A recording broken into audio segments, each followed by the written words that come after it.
I'm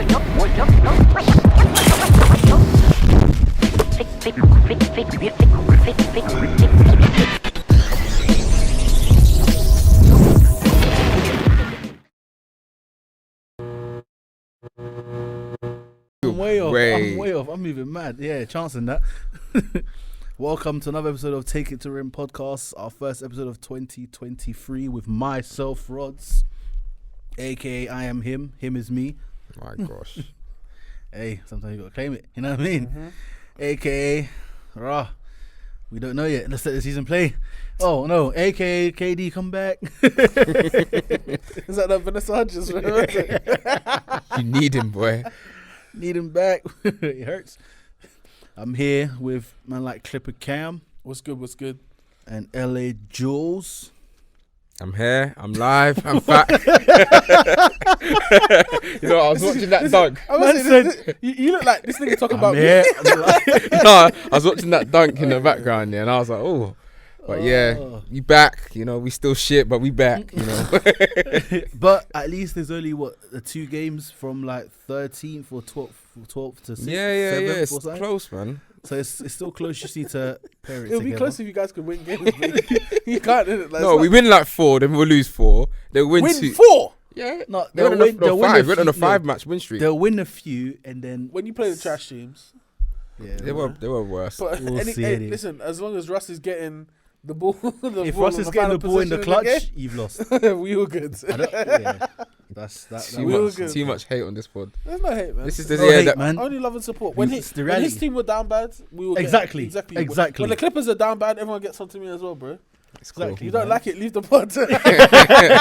I'm still the only champion on the pod, so until one of y'all win a ring, chat to me. I mean, technically, 2 of my guys got their own ring with it. So.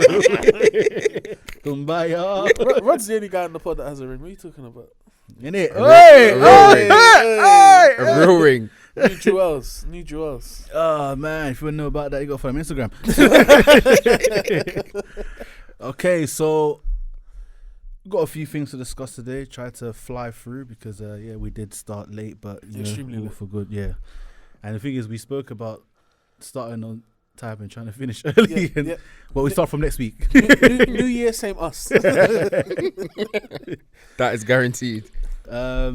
Talking about New Year, same us. I mean, I do want to say it's the same with this team, but at the same time, it's not. So we're going to talk about the Memphis Grizzlies. Mm-hmm. They are currently second in the West. They are currently on an 11-game win streak. Serious business. Since they got Jaren Jackson Jr. back, they've been going off. It's been very well. It's been flowing. Mm-hmm. Ja Morant's been playing very well out of his mind. Had the dunk of the year against the Pacers. Thank goodness for Steve Adams holding him up, bruv. Yeah, because bloody that landing was scary. That landing was looking, damn. Well, I don't know if man does yoga, but boy, bruv, the way he lands reminds me of like a chaotic toddler. You know what I'm saying? Has no real control. Yeah, no sense of the awareness. They're just vibing, innit, man? And don't really care about the consequences. That's him. He's mad, but I mean the Grizzlies they're doing their thing right now. And then how many games are they? Is it like a half a game or a game behind? I mean, it's tough because the Nuggets are playing really well and they're also on a win streak of their own. But I mean, when you allude to what they've done in this 11-game win streak and some of the teams they've beaten, I mean, you're looking at a team that is showing exactly what they showed last year, why they finished. I think it was second in the end. Yeah, second in the end last season. I mean, they all know that it's all good finishing second. Or that's where they are now. It's about what they could do in the postseason. 100%. I think I honestly think that even in the postseason they'll be alright. I know the Timberwolves series is a bit, but then for second round to be going against the defending champs who they bulldozed through. Was that a pause moment or? I was gonna let it run in it. I was gonna let it run in it. That's right. But the way they defeat a lot of the teams, is like if roles were reversed where let's say they met them in the conference finals instead, could be different. So I don't think it would have been any different. I'll be honest. no, I mean in terms of like they would have gotten to conference finals instead of second round. So I think Golden State was the hurdle with the team to beat anyway. So and they was playing out of their mind, Golden State as well. So would you say that Memphis are a team that are granted? And Ja was injured. Remember as well, he got injured. He was. But it's been quite because he's been injured pretty much every year for a little while. Postseason though. No, I'm just saying like just in general. Like, you can't get. He's like AD. You can't guarantee this guy's gonna be healthy, innit? Because of we just spoke about the landing, the kind of stuff he's doing. Like again, it's great to see and it's a great product for Memphis, but at the same time it comes with risks. But would you say that Memphis are the kind of team that you're saying, yeah, great regular season team, but would you say they beat everyone else that has a worse record than them in the West? Because I still couldn't stand by that, innit? Just because, like they're still so young, innit? I don't feel like they have, not necessarily a closer like a missing piece. I do feel like they need the upgrade at Dylan Brooks' position. I think they need a certified. He needs to let that ball go, bro. No, but the thing is, he has great. Like I think last night when they played, he had a block to win the game. Game-winning block. Yeah. Like he's still a great player. I just feel like there's not enough there in it. Like outside of Ja and outside of Jaren Jackson Jr., I think they need one more consistent guy who's always ready to go. Desmond Bain is ready to go, but just not as consistent. So. Bain's been great this year as well. He has. Yeah. I saw a picture of him. This is like complete sidebar. I saw a picture of him, bro. The guy looks like a T-Rex, bro. Like his arms are bare short, but because he's so wham, they look even shorter in it. It looks crazy. He was tucked in like this, like he was in his like. I think he was about to shoot in it. He just looked crazy. Nah, I'm gonna find the picture because it's nuts. I was like, yo, what is this? What is going on? I think he's got a negative wingspan. Do you know what that is? Negative, so it's less than his wingspan shorter than his height. Yeah, which is like apparently super rare in the NBA. Yeah, that's super rare. That is super rare. But yeah, just touch. I think my biggest problem with Memphis is the fact that they just don't have, outside of Ja, a legit second option. And I'm not talking about them as in a second option on the team. I'm saying a second star. Like you look at the Nets, they've got KD and. Tell me that doesn't look nuts. He looks like he should be like 5'5", innit? Yeah, he looks. How tall is he? 6'5".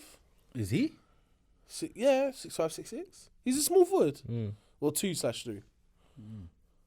Yeah. But yeah, as I was saying with the Grizzlies, I mean, they're a team that, yeah, like I said, they haven't really got a legit second star. So when you look at when Ja's not there, especially when it comes to like playoff moments where you need your stars to show up, I can't really say with my chest that there's someone else outside of Ja that will score when the game's in the line, will take it in a playoff series to another team. It's almost like what we saw with Jamal Murray do in the bubble and what we saw Donovan Mitchell do. And when they almost emerge as stars, I'm like, all right, I can see these two alongside another star or being the stars themselves to take a series by the throat. So you don't think Jokic was a star back then? No, I'm saying alongside Jokic. That's what I mean. Jokic was great in that series, by the way.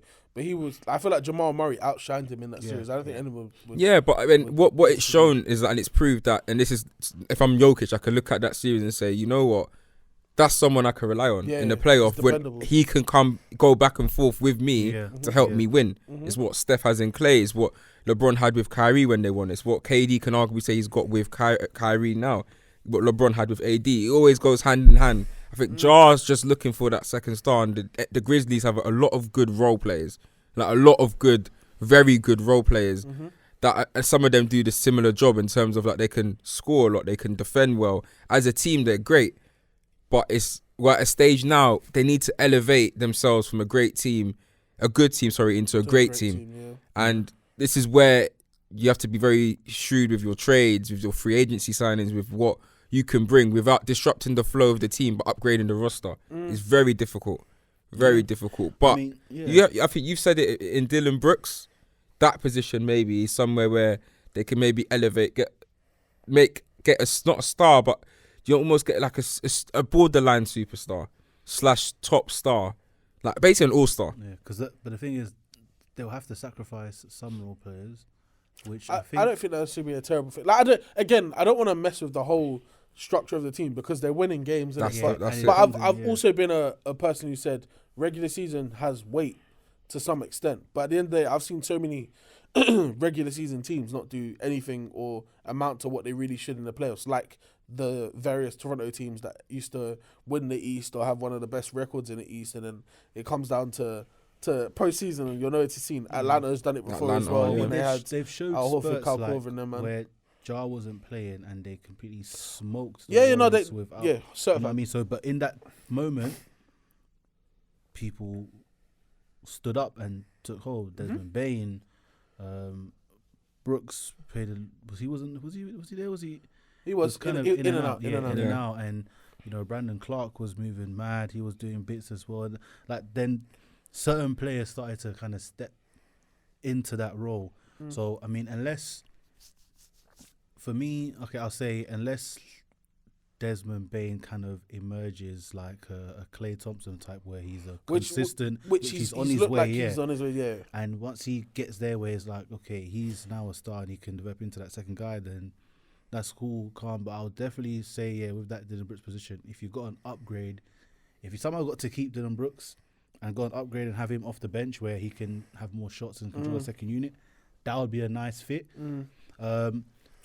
But because in terms of like, it wouldn't be big. It would be more of a wing, like a nice wing or like a two-way guard. I think for me, it's just a lot about scoring, like where you getting your points from. I get that. I think Memphis probably have the best backup point guard in the league in Tyus Jones. Like he could start on a lot of teams if we're being honest. He's solid. I think again they have quite a lot of depth and they kind of score by committee, but we know in the playoffs that doesn't get you as far in it. I'm saying, if Jar's giving you anywhere from 22 to like 30 plus, which is what he does on more or less a regular basis, more like 24 if we're being honest, plus, can Jaren Jackson Jr. give me 18 to 22? If Desmond Bain can then be another person to give me 18 to 22, I have full belief in this team. I just feel like it's not as consistent come postseason, but I have to give them credit for what they're doing right now, because they're one of the youngest teams in the league. And they look like super legit. They do look super legit. I just need to see it in the playoffs. That's the only thing. Because I have full belief that there's every chance they can end up with the number one seed. Have that home court advantage throughout at least the Western Conference side of the playoffs anyway. But I just want to see, I know we're in the new year, only just in the new year, but playoffs are always on my mind in terms of like record and stuff like that. And what these games that you win really, really mean. I just want to see it over a series, a few series, or many series, to be honest. Yeah, and I understand that, because what's common as well is that Jaren Jackson Jr. in the playoffs sometimes he goes missing, or like he got injured. He got injured. He's another guy that's injury ridden a lot of the time as well. And he also then sometimes tries to be a stretch four, instead of trying to be a bit nitty gritty with his baskets in the first, where he can. Do you know it's where there's no sometimes there's no combination where he's like, okay, today I'm just gonna be a shooter. In this series, he's like, no, be in and out. You know what I mean? Like, if you're on the perimeter, the game. Yeah, just if you're on the perimeter and shots are hitting, cool. If not, go down to the post, mid range, do those things. Because I know there was like games where he just thought, yeah, I'm a stretch four, like I'm a Kevin Love, and you've got kind of both bits to the game. He's pretty good, man. I can't lie though. He is pretty good. It's just I think his big issue. We talk about JJJ. I have full belief in him defensively as probably the best defender in the league. People are saying that. It's just consistently what he can do. He can switch. He's got great feet. Like, he's very good at rotating. Like, he's not a slug like what people give him Rudy Gobert Defensive Player of the Year for, and you can't actually guard people that obviously are necessarily smaller than you or flat-footed than you, can get past you. JJJ can actually guard everyone. In terms of smaller guards that have the burst to get past him, he'll block them. It's a bit like what Robert Williams can do. But with JJJ, I think his big issue is the fact he gets fouled. I mean, he fouls so much. He's got a very high foul rate, which limits his minutes. He contests a lot. And it's good because it shows, at least, like you said, he contests a lot, which sometimes can lead to those close calls where refs get it right or wrong, which lead to fouls. So you got to be smarter than that. That's it. And you affect your team if you limit your minutes on the court by getting fouled so much, because obviously when they need you or there's stretches where you can be effective, you're not there. One thing I will say about him though, like I'm looking at his stats now. So he's averaging 16.5, 6.8 rebounds, 1 assist. But he's shooting 51% from the field, which is nice to see. 36.8% from 3, which is, again, pretty nice to see. And he's taken around 4 or 5 a game, it looks like. So he's getting good usage. But one thing that I'm impressed with is the fact that this is his second highest scoring season that he's had since for the 5 years he's been in the league, since his second year. So his second year he averaged 17.4. This year's averaging 16.5. So clearly something has changed, something's happened, because in that 17.4 year, that was Giles' first year in the league. Yeah. I don't know, maybe he took his foot off the gas. He's definitely been more efficient. Like, he's shooting much better than he was in previous years. Last year, he averaged 41.5% from the field, which is like dog shit, if we're being honest, for a big man.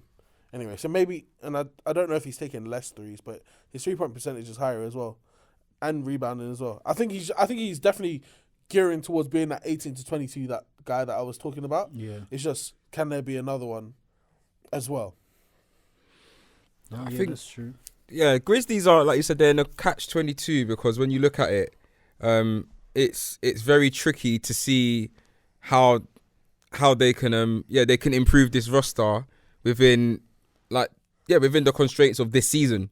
I mean, you look at where we are right now, trade deadline's obviously looming. How can they improve this roster between? Do you know what I mean? Well, yeah, right here, right now. It's tough. When you're doing so well, and it looks like they are legit contenders at the minute, innit? So how can you improve it without destroying what is going on at the minute? And I think that's the biggest issue. So I think they've got to ride it through this season and see how it goes. But true. I think after this postseason, then they can then start to look and say, okay, cool. Who can we put on the table and make moves for if needed, or who can we add without?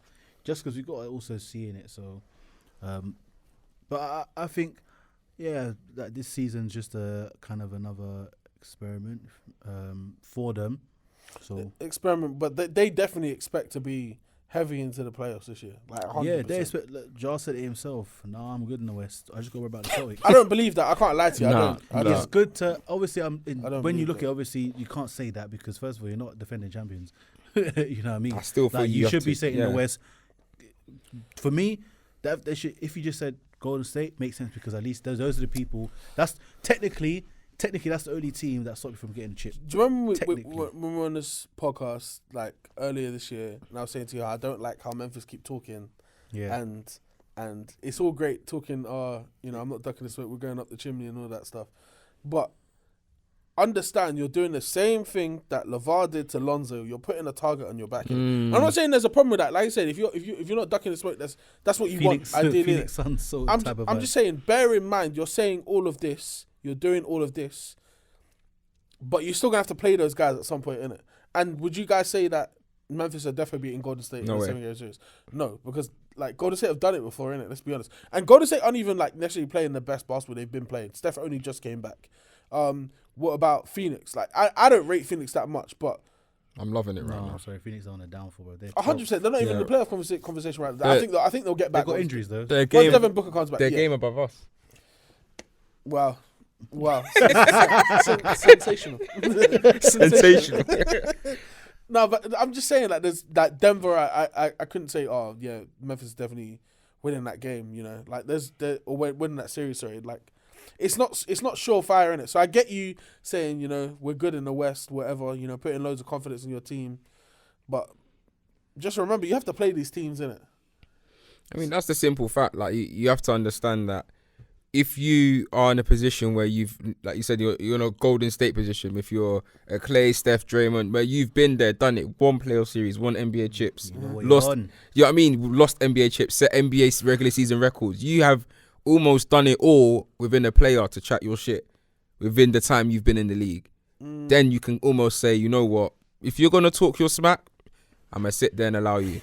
But when you haven't done any of that, and obviously you're a young team, like you said, you kind of you don't have to know your players, but you do as well. Like, do you know what I mean? You're in the West alone with players that have won multiple chips, bro. There's multiple players in the West that have won chips with franchises. With looking at LeBron, you're looking at Steph, you're looking at obviously the rest of the Golden State team in Clay, Draymond. There's loads of players in the West that have won multiple chips and aren't giving what you're giving. So you have to be careful, bro. I say bun it, man. Do what you gotta do what you bro. gotta do, innit? That's what I say. But listen, if that's what they're on, be on that. If you wanna be the villain, be the villain. And then back up and That's it. whoop I'm that saying. trick. Yeah, 100% whoop that trick. However, if it does, because Memphis are not in my head the favourites to win the title. I don't even know if they're even going to get to the Western Conference Finals. However, if that doesn't, like, if that's the case and Memphis don't make it again, at what point are we going to start saying Memphis need to? Oh, for me, if this year they don't get at least, Because they talk a lot, innit? If they don't get to Western Conference Finals this year, then I want them to quiet down and then. Nah, I think I'm giving them one more season. I think that the reason I'm giving them one more season. It's people like you. No. No, the reason I'll give them one more year is because, like, they're still developing. And I feel like this year is like, okay. And then next year, I'm like, no.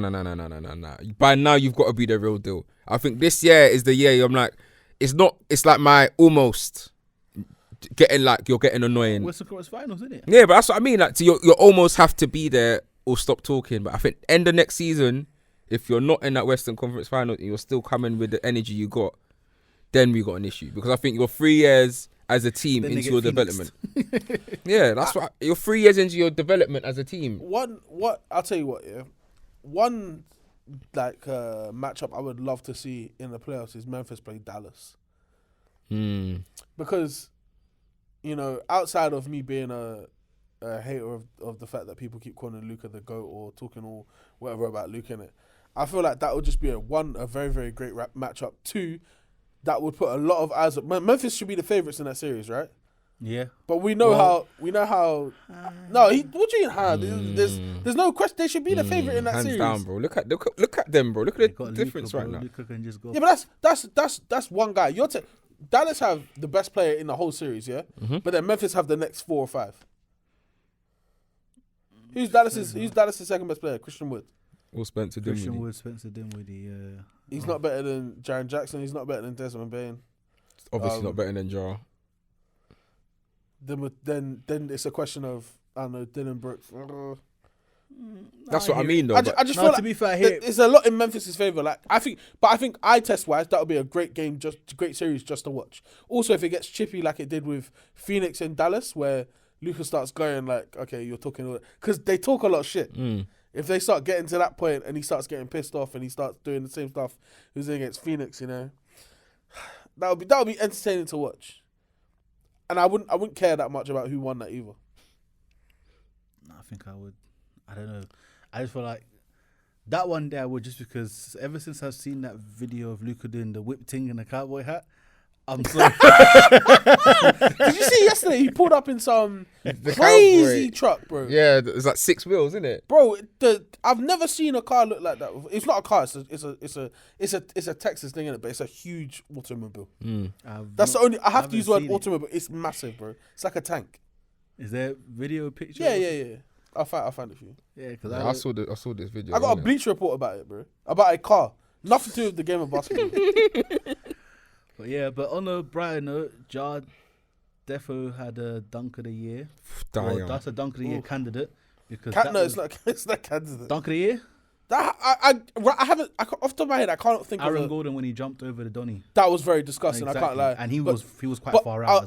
I'll tell you why Jar's was more disgusting, because Aaron Gordon posterized someone who's smaller than him. John Moran, bro. Have you? First of all, yeah, for people who don't play sports, yeah, finished, bro. Do you know how easy it is to dislocate your shoulder doing what he just did? That was disgusting, bro. Absolutely disgusting. Full extension, bro. Are you crazy? And it's because he's had a couple near misses with these dunks, like over the last couple years. Yeah. That they've rimmed or I don't know. Do you know what I mean? This one connected, bro. No, it's disgusting. Absolutely disgusting.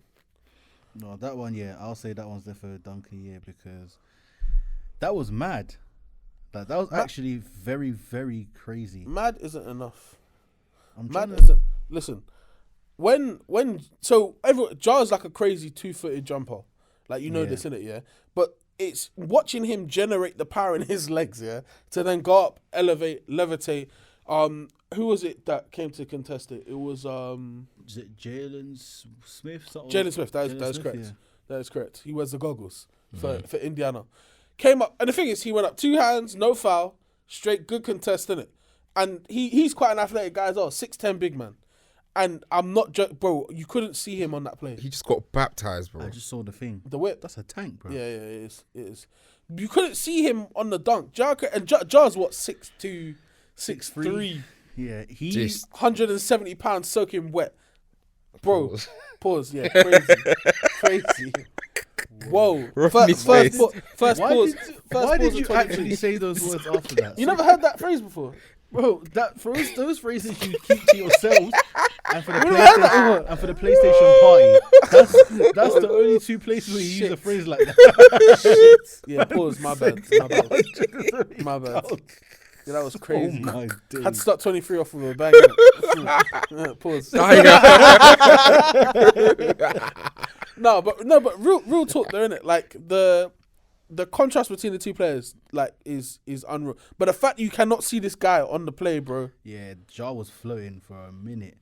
Oh my. Like you said before, thank God Steven Adams came in. Yeah, because caught him because. Yeah.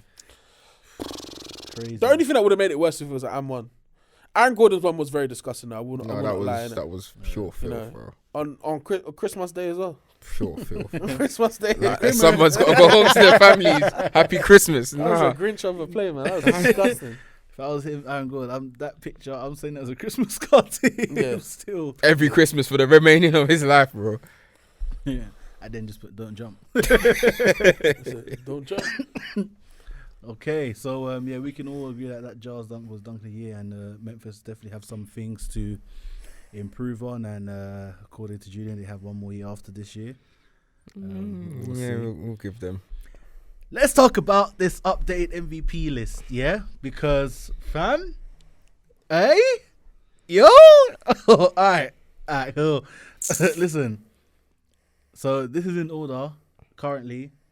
How the stand is number 1 leading the race. We've got Nikola Jokic. Racism. Wait, start again. It's not racism. It's racism. So start again. So what is it? So, MVP rankings. MVP rankings. I'm gonna say the list of names first, then I'll say obviously with averaging. Okay.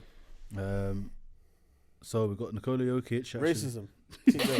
Averaging 24.7 points, 10.9 rebounds, 9.8 assists, basically triple double. Luka Doncic, 33 points, 9 rebounds, 8 assists. Jason Tatum, 30 points, 8 rebounds, 4 assists. Giannis, 31 points, 12 rebounds, 5 assists. And Joel Embiid, 33 points, 10 rebounds, and 4 assists. Okay. So, before we start though, 2 players would be in this if it's not for the injuries. Who? Here we go. Kevin Durant and Zion Williamson.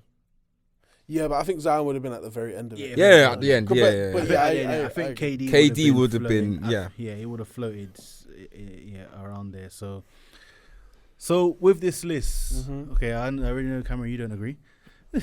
Neither do I. Okay, so who's the Do you current not? front runner? Because Jokic has been on a mad crazy. He's been doing bits consistently with the addition of Michael Porter Jr. and Jamal Murray coming back and holding the first seed in the West. In my opinion, I agree. Like, Jokic's been great. Has he been better than his previous 2 years? No. But obviously, no. His numbers. No, but bro, we can't keep doing this. Yeah, you can't keep giving MVP to. I'm not saying. I feel like for you to get consecutive MVPs, you have to be better than the previous year. At a minimum, you have to be better than the previous year. At a minimum, he wasn't better than last year. He wasn't better than the year before either. Like, he's already won 2 back-to-back MVPs. And if we're being honest, I told you, Embiid should have won at least one of them. He didn't. Fair enough. But now you got to look at other players who are also in this conversation. Me, who doesn't even love Luka. Luka deserves MVP over Jokic, in my opinion.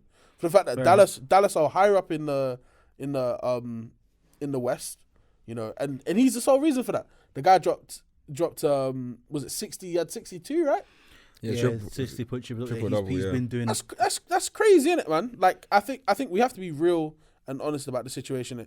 If for me, I'd love it for it to be Tatum, because I want to take it away from those guys. But if it has to, if it can't be Tatum, I think it should be Luka, innit? I just don't think that Jokic has been the most valuable player this year. Been great. It's been good to watch, but I'm not giving MVP to him. I think, obviously, do you know what it is, yeah? obviously, yes, he's been playing great, and he's definitely had like consistent triple doubles, 92% from the field, only missing one shot. So it's like a bit of hype that's added onto it as well. Because then when Luka was kind of in his role of madness, of just going mad, he was then leading. So I think it's just kind of obviously media bias and all these things there. But I think right now is a freeway. Well, for me right now is between Luka and Jason Tatum right now for winning MVP. You don't think Jokic is in it either? I think Jokic is in the run-ins, but he's not top 2. I mean, that's I think in the top 5, 100%. But I think Luka and Tatum, obviously, if was most obviously valuable player of the team. Like, yes, Luka's been that. Dropped a few games. I mean, they're 5th in the West. Cool. But if we go to Celtics, they're bossing the East, 4 games ahead. Holding that first Denver seed are top of the West, though. That is one thing I will say. Yeah, Denver Tatum's got the best record in the NBA. No, I wholeheartedly agree. So, and Tatum came through for the black community, dropped 51 on MLK Day. 51-piece wing bucket for the family. But it's not only that; it's also what Tatum did when he played Luka recently. Like, he outshone him by far, and obviously the Celtics got the win. I mean, it's hard as much as I would like to not see a Celtics player win an MVP. Just don't want them to win anything. He has to be the MVP for me as the season stands. People might disagree with me that, of course, I do believe him and Luka are neck and neck, but a lot of the factors that go into MVP, an MVP is a lot different to what like the best player of the awards go in different sports. MVP factors in where your team is. I mean, that's part of the what pushes you above someone else. And I think even if you consider that Luka's dropping, I think, 4 more points, averaging 4 more points per game than Tatum, it's just the difference in what Tatum has been able to do to the Celtics team, making them that first seed in a very tough Eastern Conference. They're 4 games above the second seed. They're also got the best seed in the NBA. Anyone can see they are the best team. So far, they have been the best regular season team in the NBA. 100%. From this, up until this point. So right now, you have to look at what he's doing and say he's leading it. It doesn't mean he'll win it, but he's leading it for me right now. It's Luka's behind him, but not by far, but he's still leading it. I was just going to say, I think another thing that doesn't really get spoken about enough anymore with this MVP thing is that it's not about who's the best offensive player, who has the best offensive stats. Jason Tatum guards a lot of teams' best player, Yeah. Like, if they're a forward, he's guarding them, innit? And don't get me wrong, he has other guys in his team that he had last year's Defensive Player of the Year, Jaylen Brown again, who's a great defensive player. But you cannot tell me that Luka or even Jokic are even close to Tatum when it comes to defense. So we're talking about a guy who's a great offensive player, who's also a great defensive player as well. Yeah, he's doing up both. You can't say that about the other 2 guys, and I feel like that doesn't get factored into it anymore. That's one of the main reasons why I was saying Embiid probably deserved to get more shine in the previous 2 years for winning MVP because he plays defense as well. And I'm not saying that Jokic doesn't play any defense because he's a much better defensive player than he used to be. I don't know if he ever has. I'm sure when we was going for MVP last year, I don't think he ever has averaged a block a game. Jokic, yeah, no, cause that's not his style of play. Yeah, that's not his game, innit? Innit? But I'm watching Joel Embiid today getting chased down blocks. You're 7-foot center, 100%. I agree. Guards, come on. No, yeah, and I agree in it. I think every team. There's no, cause Kyrie's averaging a block a game. Tough. He's a 6'2" guard. Yeah, tough. Who's averaging a block a game. There's no excuse. I'm sorry. Yeah, no, it's again. I'm not gonna sit here and say that's good enough. Arguably, yes, you could say at 7 foot. I mean, he's with a wingspan of Jokic, he should be getting more blocks. But I think you've got to look at it going back to the original argument with even if you add Jokic into the MVP rankings. Like you correctly said, you're looking at the overall player that's been best on both ends of the court from the beginning of the season till now. You have to be logical and think it's Tatum, bro. Yeah. Factor in everything, offense, defense, blocks, like everything, including the team records, the way the team plays, the amount of defensive, like the Boston have the best defensive record, I think, in the NBA. There's so many things that lead the team stats in the way, and it's led by Tatum. And what's mad so, is, yeah, come on. What's mad on top of that is, yeah, Jaylen Brown's been amazing offensively. Yeah, and the team's been playing very, very well. Yeah, offensively they've been stepping up. But Tatum's been the lead on that anyway. And he's been consistent with it. And he's been, like, you can tell, Tatum's the best defensive player on that team. Yeah. On top of that, they've added a good defender in Brogdon, defensive player Marcus Smart, Jaylen Brown, very good defender as well. Robert Williams, good defender as Al well. So Horford's playing really well. they've got 4 solid, great defenders, and Tatum is still. You can see the huge improvement in how he's being defensively amongst 4 other good defenders. Bro, I saw it last year in the playoffs. He was guarding KD, bro. 100%, and it's just one of the ones where like what he's done. Like we have to also the fact that the team is everyone's kind of improving and having offensive spurts and is like surrounded by defensive greatness, and he's still like improved defensively where he's gone the best player. He's in the passing lanes. He's getting steals. He's getting blocks. He's scoring. He's even improved his game in terms of IQ as well, moving the ball around as well. So you can tell that there's a whole leap around his whole entire game. It's not just, he's scoring amazing. He's defending, IQ, passing.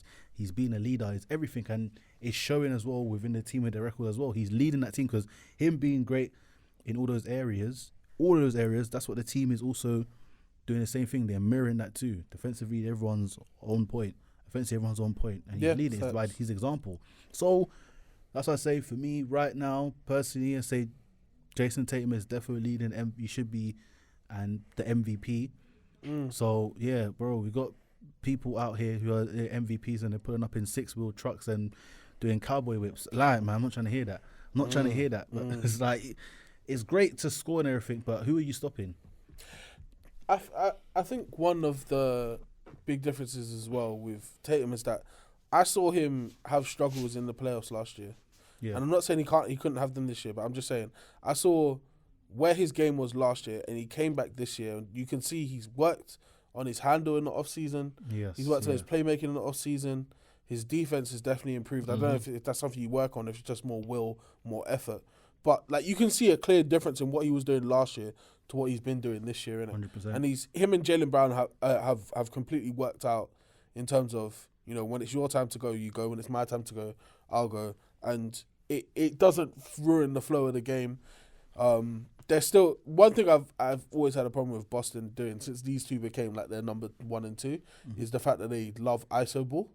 Yeah. But even that, like it's not as ugly as it used to be, innit? It's not like there's a lot. I can see there's more IQ in the way these guys are playing now, innit? And it's nice to see. I get that, like we're not talking about who's the most improved player, but I think I've seen a massive jump in where his game was. He went from star to superstar, for being perfectly honest with you. Yeah. Like last year, even though they were in the NBA Finals, in my head, like Jason Tatum was not a superstar, but I'd be lying to you today if I said he wasn't a superstar today. They look hungry, man. They're just like, look, we need to get back to where we was, and this time we need to complete the mission. So 100%. And again, another shout out to Joe Mazzulla for holding down the fort, because it's not easy to have a team go to the finals and then they lose their head coach, and now you're having to stay. It's big shoes to step into. Yeah, 100%. Especially when the expectations so much, man. Like you said, they expect to get back there.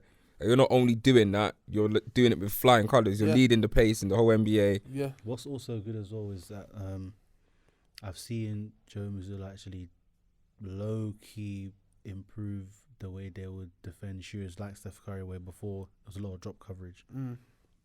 Not working. Yeah, teams that will in even the regular season that were beating Golden State, that they weren't playing drop coverage. Yeah. So I'm just like, that cost them the finals, in my opinion, because a lot of things did, yeah. But that was a main thing. Drop coverage on the best shooter that season that he solidified making the most 3-pointers. How are you gonna play drop coverage on that? Yeah. When you've got a team full of shooters, Jordan Poole, Steph Curry, Klay Thompson, come on. But I think that's part of the learning process, and it's sometimes you have to go through it, take your L, and bounce back. Do you know what I mean? Like loads of teams have done it and come. Even Golden State, you're talking about them. They lost from 3-1 down in the finals. They took a fat L, which was pretty bad. The only team to ever lose from being 3-1 up, and obviously they signed KD, but won back to back after that. So you kind of have to learn, innit? And I think Celtics have done that and come back stronger. They learned to cheat. Yeah, they learned to cheat, do it the cheat way. But either way, I think the whole conversation, I think obviously the MVP rankings and power rankings, whatever it is, obviously it's a factor of opinion. And I believe, obviously, everyone is entitled to their opinion. People come from different... I mean, everyone's allowed to have their different opinion. I just believe it's absolutely ludicrous to put Tatum at 3 right now. Like, I can accept someone saying to me, cool, Tatum at 2, and really sit down and argue with me. We can sit down and bring up stats. If Tatum's 2 and you put Doncic 1. But having Tatum at 3 at this stage, shocking. Absolutely shocking. Also, we have to like be realistic about it as well, yeah? Like, the MVP matters in terms of people's career and stuff That's like that. it, bro. If we're saying that Jokic is going to be a back-to-back-to-back MVP, I don't think that's has that ever happened?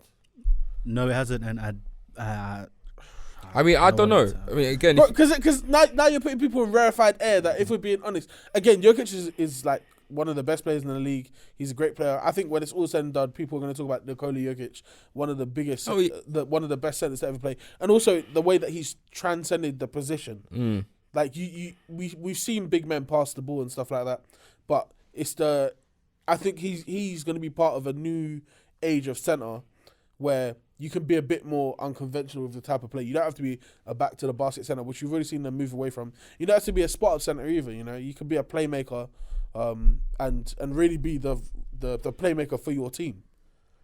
I look at Jokic. Look, is someone I can tell you wholeheartedly that will be. You know, we did the NBA 75 last year. He will be part of the 25 players. Should be Tatum as well. That'll be inaugurated to the 25 editions in 25 years, in my opinion. Yeah, if he's already won a back-to-back, probably. I mean, Jokic should be there. In terms of, like you correctly said about what players' legacies, players' money, there's a lot of things that come up to it. 3 in a row is a bit mad. Like crazy, isn't it? Man? Right now, for like even the GOAT man, LeBron hasn't won 3 in a row. Even the other GOAT man, Jordan. I mean, I'd like to know if he won 3 in a row, but I don't remember him doing so. I don't think, because honestly, if there's anyone recently now that should have won 3 in a row, the only person that I'd say should have is Giannis. That's it. He's literally been free, like he's literally been kept at that high level and was so used to like Jokic is like, oh my gosh, he's doing it, but Giannis been doing this consistency that has become a normal for him. One of your favorites who are doing the spectacular things is Giannis is normal, and sometimes what you're saying is that it's a bad game. If Giannis has 23 points, 11 rebounds, or let's say 13 rebounds and 10 assists is a bad game. Or just he had a decent game. No, that's amazing, bro. Sorry, what? That's amazing, bro. So the fact that is a normal game to be honest, but if Nikola Jokic was to do that, it's like, yo, what, Mazzoline? What are we really doing here, huh? What are we doing here? I think as well with Giannis, I think before... because he's missed a few games, hasn't he? Yeah. I think before that, like people were kind of putting him in. He was. I think Jokic only recently came to the top 3 conversation. Only recently, it was Tatum, Luka, and Giannis, isn't it? And we have to be honest. The fact that Giannis was really carrying Milwaukee, with like even to the point where like Middleton came back. And you can see he's not 100%. He's not the Middleton that we've seen in previous years and stuff like that. And it's expected. It's going to take you time to get back into the rhythm of the game, get back into game shape as well. And Giannis has been carrying that like no problem in it. Like it was clear that he's on a mission again to get his team back to the finals. Same way we're talking about Boston as well. I think it's lined up very, very well for I can't even say Eastern Conference Finals because. I'd be naive to say Brooklyn aren't in that conversation as well. You know, even though without KD right now, you're not as good, obviously. Yeah, of course. But it would be silly for me to say you're not in that conversation as well. But like the East is really run by those 3 teams. Yeah, there's a gap. Yeah, a clear one as well, innit? In terms of where you wouldn't put Philly in that little mix. No way, no man, no. I just asked a question. No, why? And the thing is, I'd love to because Embiid is having another great season. And I at this point I believe that Embiid will never win an MVP. It's disgusting. In my personal, it's absolutely disgusting because people cannot tell me that guy. You can't tell me who in the league can guard him. You can't. He again is one of the most unstoppable players. And he plays defense as well. Like I was saying to you, I watched a play where he turned over the ball. Oh yeah, I saw it. And he chased. He ran back, got a chase down block, bro. And this is at the beginning of the game as well. Like the guy plays defense. He's a great offensive player. He's very efficient with his game as well. And we're not talking about just a straight back to the basket center as well. The guy can still shoot as well. Like I struggle to see where the weaknesses are in Joel Embiid's game. and yet you're telling me that he hasn't won an MVP and most likely will not win one. I need someone to explain it to me. And I need someone to explain it to me, and that's what I'm saying. But yes, Philly are not, in my opinion, there's a gap between Philly, Brooklyn, Milwaukee, and Boston, 100%. Okay. And I think one of the biggest gaps is because Doc Floppery Rivers, isn't it, man? Doc Floppery. that guy don't know what he's doing, but yeah. All right, cool. So that's sort of moving on from the MVP talkings. We're gonna have some fun. Yeah, we're gonna do an NBA All-Star voting. We're gonna do NBA All-Star. We're gonna do NBA All-Star voting. Yes, sir. So I got it here. We're doing a combined list. Yeah, let's do this combined list. Combined, so we're gonna, there's gonna be arguments and that, back and forths, and then we'll just take a vote out of three, and then, you know what I mean? You make it sound so easy, but it's not gonna be this quick, bro. I mean, you know what I mean? Okay, so do you want to go front court, back court, east or west? Where do you want to start? We'll do front court, back court. East. Start. I say we start with the starting fives on both. Starting and then fives. We fill out the rest of them. Okay, that's good. And then do we care in terms of reserves? Like, obviously, there's gonna be 5 starters. Well, I was gonna do all-star starters. All right, cool. That's fine. That's fine. We can just do all-star starters. I feel like we're gonna have the same 5s though. But Okay, so we'll go east. Let's go 5s. All right, guards. So I will list. How many do you want me to list? Let's list a few. Yeah, Let's list the ones that are. Do you know what I mean? All right, cool. So wait. Do you not want to say? Do you guys have an idea of where you're going with this or not? Because if you have an idea, I'd rather hear you say yours before you give out the whole list. Fair. That way, I know. Guards. Yeah, of like who you'd like as your 2 starting guards for each conference. I'd rather you say that, and Say then that, we give the and rest. then okay, so for me, That way, it's not influenced. okay, cool. For me, There's only 2. okay. Who's your two? Who's your Kyrie and Donovan Mitchell. Next question. I was thinking that. It's not thinking. That is the only. No, I'm answer. trying to see if there's anyone else. That's why I have to. I was on that as well. Until- I'm on that, but Jaylen Brown has a case, Not over those 2, man. He doesn't. bro. Not over those 2. 27 points, 3 assists, 7 rebounds. Stats wise, yeah, he does. Ooh, Yeah. actually, that's a good point. Yeah, That Donovan is a good Mitchell's point. 28, 4 and 4. Kyrie's what? 25, 4, basically 25, 5 and They're 5. all having very good seasons. So they're having all very, very, very good seasons.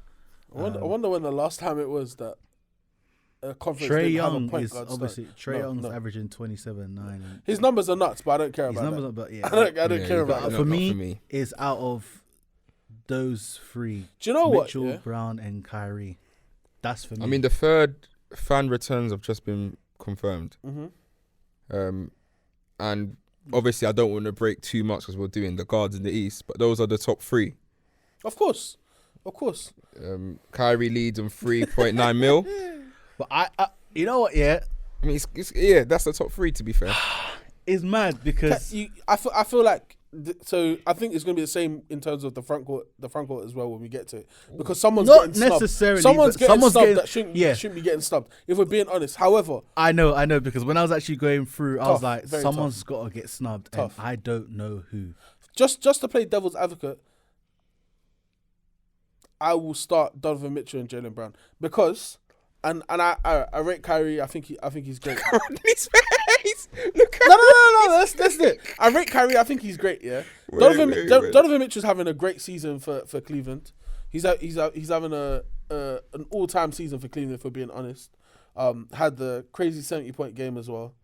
Jaylen Brown, I think you have to reward winning. The fact that Boston have the number 1 seed in the whole NBA, I think at the end of the day you have to look at the facts and saying he needs to be a starter, and he deserves it. He's playing well, and to be a 27-point scorer on a team is one thing, but to be a 27-point scorer when the other guy's averaging 31, And MVP, crazy.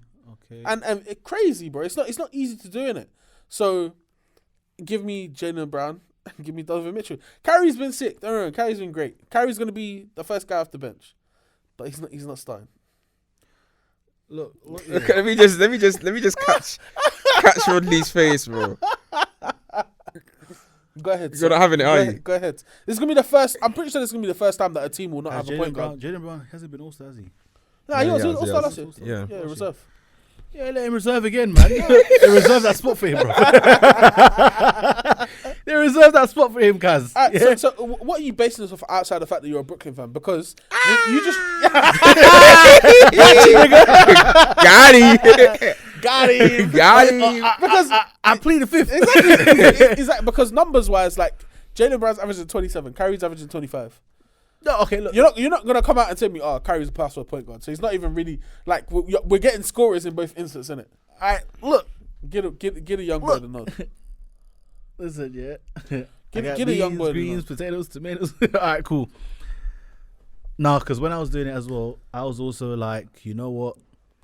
Kyrie still is going to be an All-Star, so that's fine. Confirmed. But All-Star start off, 100% for me. Donovan Mitchell and Jaylen Brown, I think they both deserve it. Like you said, Donovan Mitchell 7 points, 71 of them things, and a great thing as well. Yeah, great season. And Jaylen Brown, he actually deserves it. So I was like, but there's a big gap, you know.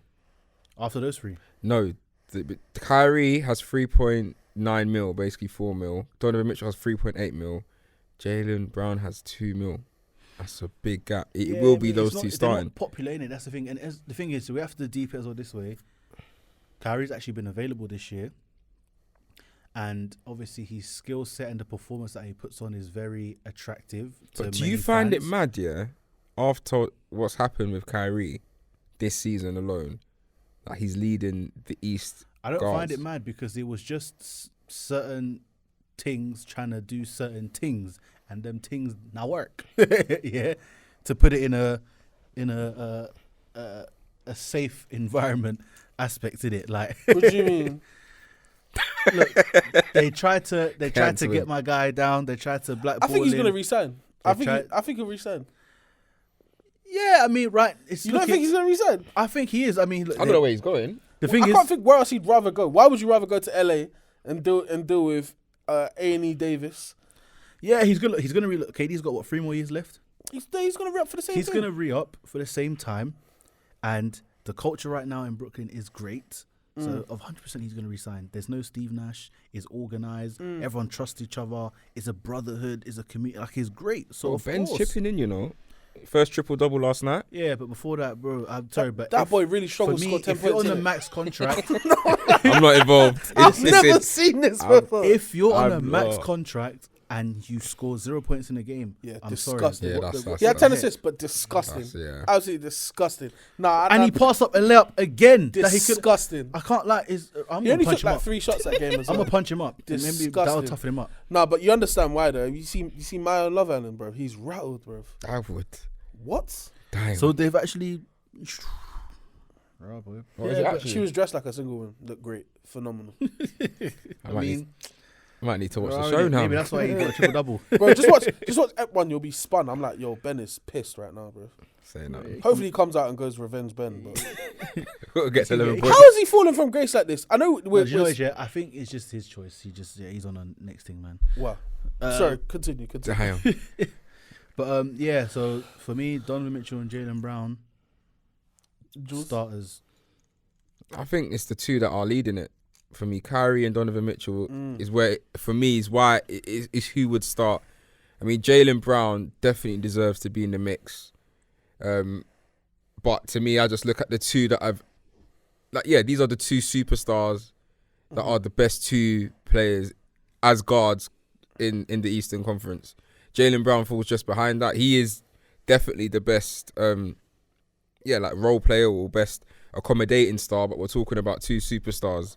In my opinion, they deserve to start it, and they should start it.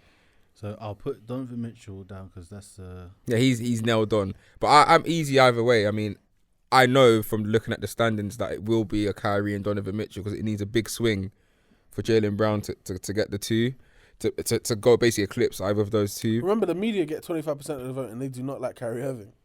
They don't love Jaylen Brown, but they do not like Kyrie Irving.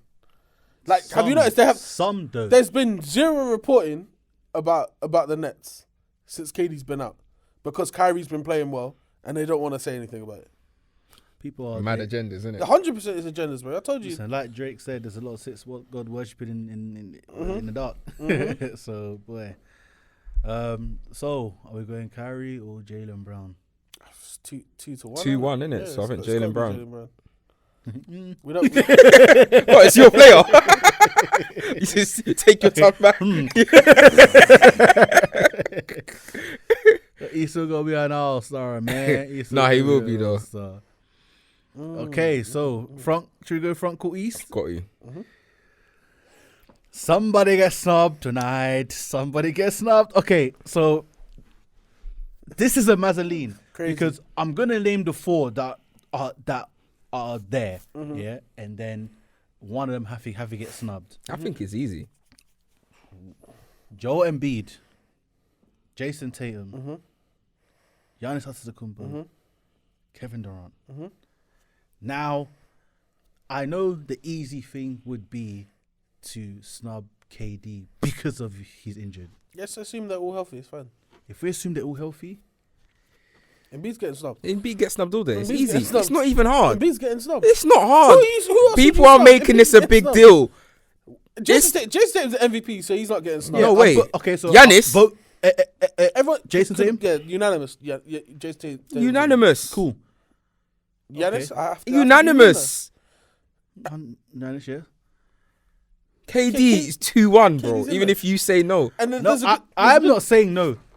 My guy is there, There's a good chance KD probably wouldn't play just because I don't think he cares that much. and he'll just probably rather just heal Yeah, up you in know, that, rest so it. and You people know, get this, just come back from and people injury. get the call up. Use Yeah, that. I'm here. Who wants to go to Utah for the weekend anyway? Like, he'll probably just be vibing at home. I'm pretty sure he doesn't care in it. I mean, Giannis has overtaken KD as number one Yeah, vote getter Giannis in the East. is more or less confirmed. Giannis isn't it? is he's I'm once telling you- LeBron's finished, Giannis is the guy. Yeah, so one of KD probably won't play, and you know, But take I'm the still injury, gonna yeah. vote him because that's the unanimous Yeah, decision. and then Embiid will end up starting, but yeah, that's the three, bro. Embiid's getting snubbed, Okay. just like he's been snubbed for MVP for many years. So just to go many over, this is the Take It to the Rim podcast All-Star starters. We got Donovan Mitchell and Jaylen Brown guards backcourt, and in the front court we got Jason Tatum, Giannis Antetokounmpo, and Kevin Durant. Happy with that. Barring. Yeah? Yeah, we'll take that. Okay. All right. West.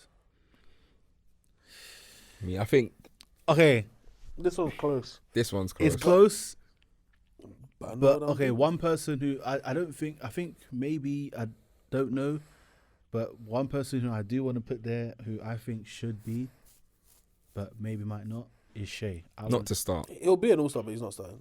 No way. I He'll be think an all-star, he but should be he's not starting. I know Luka Doncic is gonna start. Bro, duh. He's gonna be there. And Curry, So- bro. Um. You can't start shy of a Curry, bro. So okay, wait, Luka, 100%. Luka, 100%. Cameron Luka. I mean, we know Cameron and You don't Luka. want to say. Yeah, He's like, yeah. you know, you smell something funky. He's like, Yeah, nah, I don't want it to be the case, but it's the case, man. okay, so I'm saying Shea in it. No, Nah, it's not a war. No. it's just Steph Curry, bro. And the thing is, I feel like statistically, Shea's probably having a better season than Steph as well. He is, 100%. but it's not about that at all times. All times. That is really what it should be It about. should be, about- but still Steph's. And he's having an all-star season, It's still Steph, man. and he's been available. Steph is Steph. Steph's the champion. He's just coming off that. So I'm saying Shea. You two are both saying Steph. Yeah, It's gotta be Steph. If it's one of the two, I'm probably I'm taking Steph. So choose Steph or Shea. Steph. Steph. Okay, cool. But you say Shea over Jar. Yeah, I would. For all-star starters, Yeah, I you say would. I am. Shea's having a better season than Jar. Granted, it's so tough to say because OKC aren't having a great season at all. They are. For their standards, they're having a great season. They're ninth in the West. They're ninth, They ain't bro. playing. They're in the play, but in the grand scheme of what we're talking No, about. but deep it though. Bro, they're like one game. OKC, I'm not. OKC They're are one basic- game. they're One one game game behind us. Yeah, one. I know. they're I'm very well. from 10th going to on?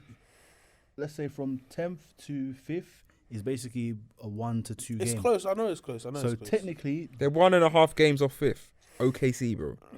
That's mental. They're having a great season. They meant to be a lottery team deep.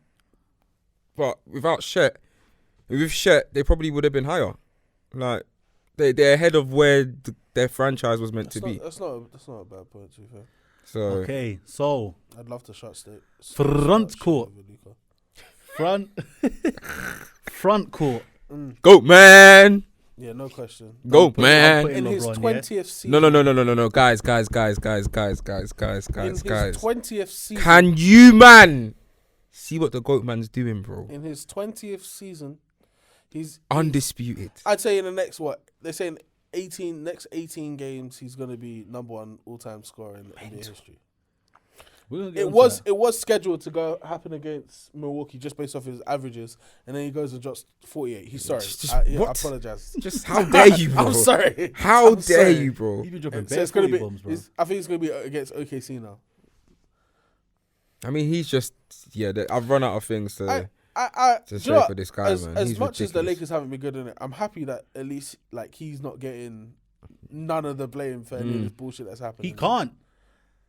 And everyone's gonna be like, it's AD, because the way AD was playing, if you put that AD with this LeBron, that's something else. I reckon this very well could be the last year that we see LeBron do what he's doing on the scoring. And I think next year he's gonna focus much more on being a facilitator and stuff like I that. think he'll just stick with his 25-5. It's a lot of effort to be putting up these kind of The numbers. thing, now he's doing when I it watch at a him, good he pace doesn't where look He's shattered, though. He doesn't. Like he's taking the shots that he wants. He's taking the free. That's what I mean. He's taking the mid ranges that he His wants. field goal percentage is up, bro. Like you said, is very much Basically, like He's shooting like shit from three though. I will not 52% from the field. 100%, but I will not deny this is the worst three-point shooting season I've seen in LeBron Yeah, but in a long time. when I'm watching him, because I watch a lot of I just see when he pulls up, I'm just like He LeBron. just- Sometimes He's he's just like, throwing it up. yeah, he's like, oh, I can't be bothered to get to the paint now. I'll just throw it up. doesn't He even- looks around. you know Ain't he- none of these bitches gonna score. So man, so He just barely jumps on his free. Like, do you see? Even when he shoots from half court, he just stands there, jump, woof. Bro, he's averaging 29.8 points per game on 50.9% shooting, mental. 8.4 rebounds and 7 assists. Like, if the Lakers were higher, he would fully be in the MVP rate. That conversation. Well, we are damn shit. Okay, so we've got all LeBron. He's leading everything over here. The voting overall, by the way. Next two. Jesus Christ. Goat man. Yeah, that's I'm putting Jokic. Oh yeah, I think you have to put Jokic. All day. I think the next. Cameron. We'll put I your- think because I know who. The West is a lot weaker than the East. Like I wish. in No, there's terms of- 4 in the West and there's 4 in the East. The issue that we've got is the 4 in the East are all playing, so it makes it more difficult. The 4 in the West are as good as the 4 in the East, but they're just 2 of them aren't playing, so it makes it easier. So the 4 is LeBron, Jokic, AD and Zion. If Zion and AD were fit, this would be crazy. If they were fit, healthy, had played the whole season, I'm telling you, we'll be struggling as much as we struggled on the East. Because between those 4, if they were fully playing, it would be mad to find out who would be dropped out of the 4. Obviously, LeBron would be the one that would take it, similar to Giannis. So it's out of the 3. Jokic is confirmed. That's fine. I agree. Jokic, cool. It's AD or I'd Zion. rather take Zion over AD if I'm being perfectly honest with you. AD's been great, but He's missed far too many games, man. a lot of games again. And the games he was there, he was doing well. When is he scheduled to come back? Do you know? They said early February. So we said before Around All-Star weekend. before Valentine's. Before All-Star, around, like the first couple of weeks. But again, we never know. They said early Feb. So if what? Okay, it's cool. So look, we're doing this. They are healthy. Mm-hmm. They are playing. It's still Zion There's for one me. to choose. Who are you choosing? It's Zion still. Zion? The thing is, I would Cameron? love to say AD, but I'm just realistic in my bias to say What, marketing. No, he deserves an he All-Star has nod to as be an well. All-Star. He does He'll be deserve an reserve. All-Star nod, but yeah. The thing is, AD had a mad stretch of games where he was balling out of his mind, Yeah. and then he went and got hurt, and I forgot about it. And even when he I got don't hurt, care about it when he got out, he was still. I think he had Sorry. like 20-something points. Say again? I think when he got hurt, was it early or was he on? Well, I think he was still. No, it was early and he went out. Yeah, it's true though, because obviously his golf now is like you just forgot. Because he'll come back and remind you why I'm still one of the best players in the league. Then he'll just go on annual leave. Zion's, oh my God, Zion's been out for a while as well. Zion hasn't played since his last game was the 3rd of Jan. Jesus. The thing about him that's disgusting, Zion has the highest field goal percentage in the league. He shoots 60.8% from the field. He's just averaging 26.7 rebounds, 4.6 assists. He's playing point forward, and he's thriving out there. I can't lie. I'm voting Zion. I'm voting Zion too. I would like to see Zion over AD, to be honest. It's just for me, like, Zion's Zion's played more, man. And you have to factor that in when it comes down to the decision right now. It might not be a lot more, though. Zion's only played 29 games. How many games have there been in this season? What, like 40? We're halfway, so he's missed about 15 games. He's played about 66% of the season. The thing is, AD's been hurt for time. Bro. Like, damn. Zion's missed more than one stretch, though. I don't know. Yeah, he missed the early season. Anthony Davis. Okay. Yeah, it's to me, I think that's fair. Yeah, I think So, wait, hang on, I just want to see this. AD has played 25 games, and Zion played. Wait, that's last year. Is that last year? Can you read out both, please, just so I can get it on the cameras? I'll go again. So, Take It to the Rim podcast, All-Star starters.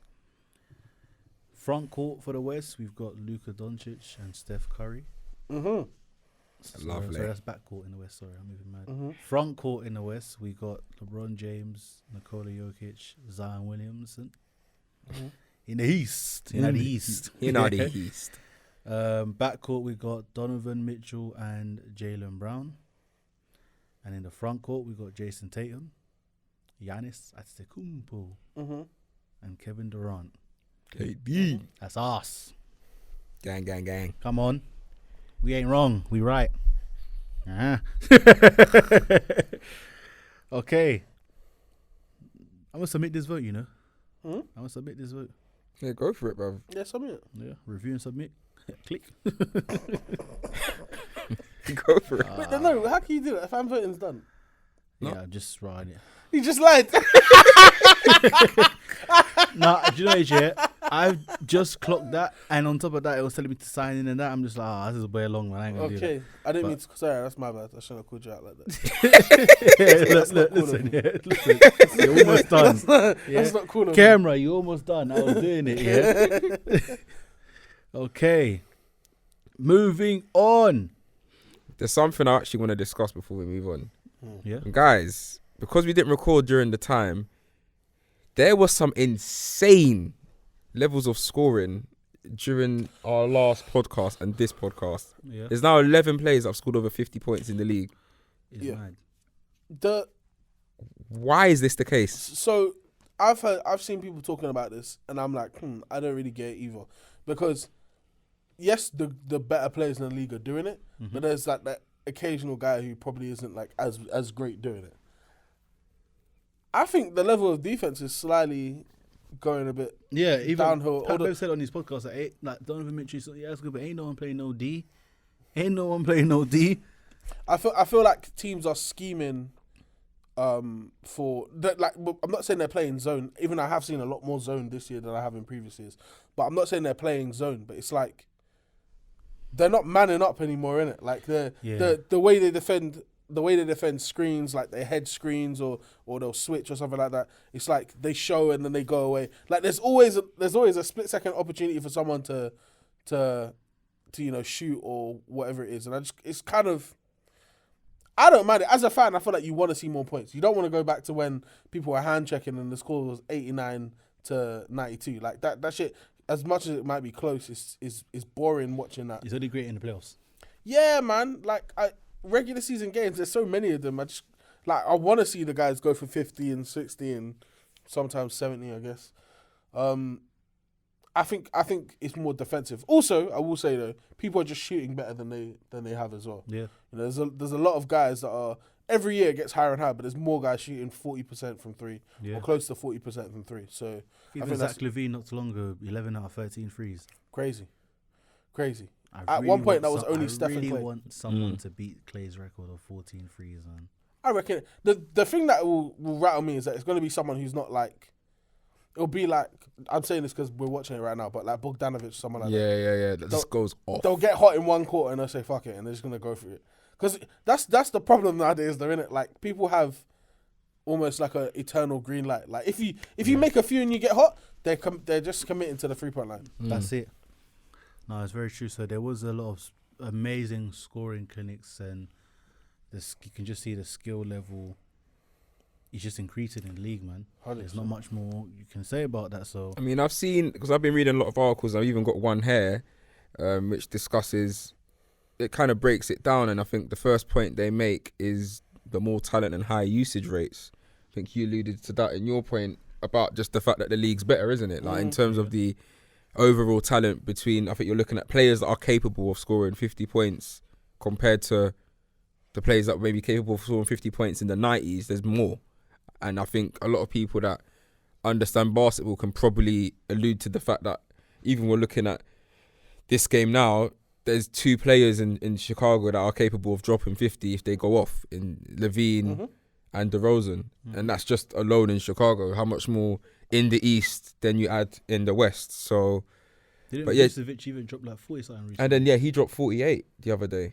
That they scored, and it's like Vucevic. Vooch. Yeah, because I was watching. I think it was on Sunday, and I was watching him go off, and I was like, "Raw!" And then they said he scored 48. He just missed the 50. So again, I mentioned too. I even forgot to mention Vooch, who nearly got 50, and that was his career high. It's kind of mad. But do you guys, before I move on to the next point, do you think the usage rate right now is insane for certain players, or is it justified for like certain players being that they deserve to get it, like a Kyrie or whoever it might be?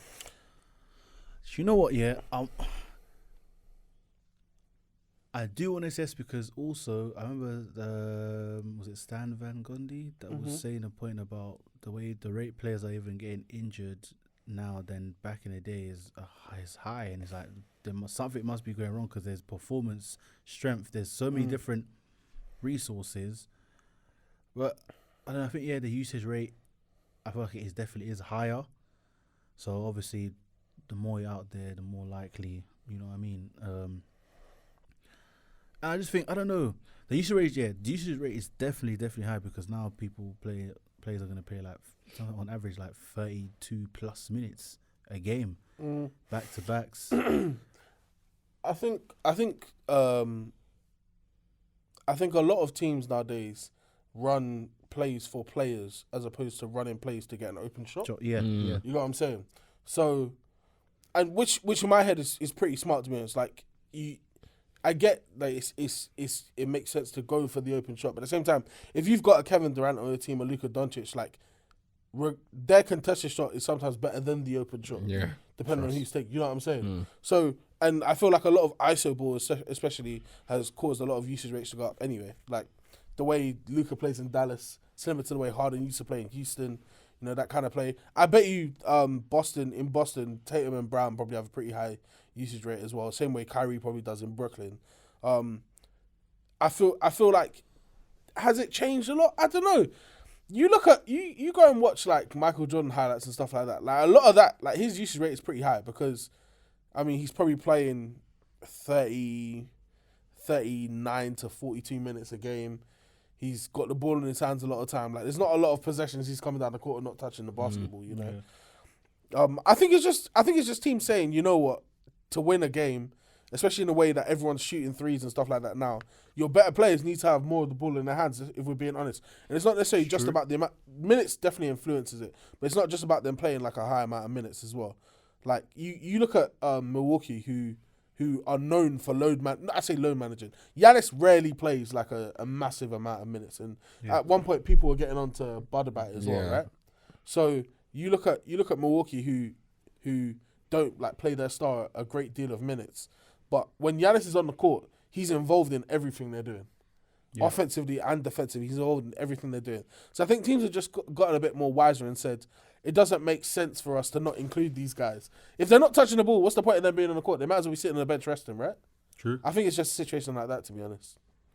Oh yeah, I agree, man. I think the next one it alluded to around that was also like the spacing, 3-pointers, and I think you said about the lineup construction as well. Yeah. So that obviously allows it, but I think the 3-point, I think is a big difference, and I think what people forget from like now to the 90s. I think a lot of players, obviously, Steph's kind of changed the game in making it the 3-point shot. It's a good play for a lot of players. Players are capable of hitting the 3-point shot consistently, which obviously if you go, I don't know, 11 for 15 already from 3, you've got 33 points. Do you know what I mean? Even if you go and get another 10 points off actual field goals, so you get another 5 more field goals, that's 43, then you get 7 fouls, that's a 50-point game. So just off that, you've had a crazy game off the 3, 5 field goals and a few fouls, and then you've hit a 50-point game. So I think that already allows it. And then like you correctly said, with like the space and all the other elements of it, I think today's game is kind of constructed to score, allow players to score. What about the refereeing though? Because I think Donovan Mitchell's 71-point performance, which was outstanding, by the way. I think 20 to 25. He shot 25 free throws. 25 free throws. Yeah. What? Because my brother's obviously a Chicago fan who ended up losing the game, and I know there was a lot of bogus calls, and he was fuming because he was like, "What the heck is this?" I know he lost this. Like he was like, "These calls are insane." Yeah. And obviously, for someone to go to the line 25 times, that's mad. When you like, what is that refereeing wise? Is that helping these men get 50? That's hard and esque. Of course it is. Like, I think the reffing in the league goes two ways though. I think the refs are getting progressively worse, which is kind of shocking to see. 100%. But I'm tired of those 2-minute reports, man. Yeah, like there's too many technicals, there's too many missed calls, there's loads of different things that happen. But at the same time, innit, like the players nowadays are more athletic. They jump higher, they run faster and stuff like that. So I think just by evolution, they just draw more fouls. I think that is a pure fact. True. But then you're talking about 3-pointers and stuff like that as well. The way in which I can only really commend officials that they got rid of that. They started looking at people drawing fouls on threes now, innit? That happens a lot less. Especially the leg there was kick out, one season where Chris Paul, Trae yeah. Young, they were moving nuts, bro. Every single game they were sticking their leg out, drawing a foul. It kind of just ruins it. It slows down the game. So I think 3-pointers and the way that teams score nowadays is a very big influencer the fact that their high scoring games, the players are going off. Just let's reference Donovan Mitchell's 71-point game, by the way. He shot 7 of 15 from 3. He only took 15 3-pointers in a 71-point game. That's what I'm saying. That's weird. That's weird to hear because of how many threes that everyone's taking. Like, I'm pretty sure Steph would shoot that on a normal night. You know? Yeah. Normally, yeah. I'm pretty sure he shoots that on a normal night. That's fairly normal for him to shoot 15 threes a game or 10 threes a game or whatever it is. So for him to only have done it, shooting 15 threes, 100%. The 25 free throws has to come from someone. Harden used to play the exact same way though, man. That guy would be drawing fouls every left, right, and centre. Exactly. And so when he was dropping 50-point games, you look at the free throws he was taking a hell of a lot of free throws, man. Oh, that's true. That is very true. Yeah. Because of time, we're gonna have to. No, we'll do that. The one that I had to talk about, the mid-season. So we're gonna do our mid-season reviews. We're gonna kind of break it down per team. I think we'll save it for the next pod. Yeah. Because I think that's a mid-season we can still do after the mid-season. As long as point. it gets done in like before All-Star break. We'll definitely. But I got some quick fire sort of extra things just that I've seen on Twitter and everything, and I thought, you know what, let me bring it to the pod. So there was a picture on Twitter of LeBron and KD, and the caption was, "Nobody in NBA history is beating these two. Is beating them in a 2v2." Facts. Yeah. Facts. Yeah. And you could put like Shaq and outside of that, Shaq and Wilt. That's probably it. Or Shaq and Kareem. I'd say Shaq and any other big man is probably not as I say any other big man. Any of that the super elite big man might beat them because they have to also deep as well. But I'm telling you, even if you do put Shaq and them lot right, we have to also remember that they're starting from the 3-point line. Yeah, they got to play defense too. Yeah, you're starting from the 3-point line. Are they going to get to dribble off? Because backing down from the 3-point line all the way, that's true. It's true, but Ron's strong, Shaq's strong. Yeah. But you know, but I if we're being like realistic about who they're going up against, I don't think it's much of a con. Like you're literally getting who's what like. In my opinion, KD's the best. Like, in terms of skill wise, best. He's got the biggest bag that we've ever seen out of offensive player in the league. And contestant phase him, so Wilt, you can jump. 100%. KD's 7 foot as well, innit? Let's not sleep on that. But then we're talking about LeBron as well, who's about to be number 1 in all-time scoring. I have no struggle in believing that he'll be able to get buckets himself while also distributing. It's tough. He could score on anyone at any stage in any era. Yeah. And I can comfortably say that with my chest. Yeah. Especially when he's obviously going to be number 1 in the NBA scoring of all time. However, the guy is just goated at any age. That could even be a factor. The guy could probably score That's crazy. against anyone that's ever played in the NBA at any age in his career. That's bloody amazing, bro. What's more disgusting is that I think LeBron at 38 is like a far better player than he was when he was like 22, 20. Maybe not too much. I'd say prime LeBron was 28, 27, 28 when he was in Miami, right? Yeah. I'd say anything before that, this LeBron is better than that. Which is crazy. Because at that time, he was the GOAT already. Well, people were looking at him saying LeBron he's won possibly the MVPs GOAT. in those years we're talking about as well. It's true. Okay. One. Lakers apparently are still discussing Westbrook trades. Yes. Why? We need to. Something. Are we not going to quickly talk about any little trades before we bust out? Yeah, well, as now as we've when the brought it in, segment, so, yeah. So, but yeah, Lakers are still discussing Westbrook trades. To who? Why? Exactly. Why? Why? There's no move you can make this right now that is going to propel you guys to be a title contender. Even if it gets you into the play-in, it means absolutely nothing to me in my opinion. Top of that, he's 6th man of the year. Like No. the only thing is, it's just the only issue. Russ with ain't your problem, innit? I lie. Like, the no, only bro. issue Like, with Russ what? is in the clutch, where just get the ball out of his hands. That's not Russ's fault. That's LeBron's fault. LeBron needs to go and get that basketball out of Russ's hands. 100%. Yeah, but I'll say if the ball's out of his hands and Russ is like cutting to score, I prefer that. But yeah, I don't know why they're still discussing trades when he's playing well. He's accepted his role off the bench. He's playing well.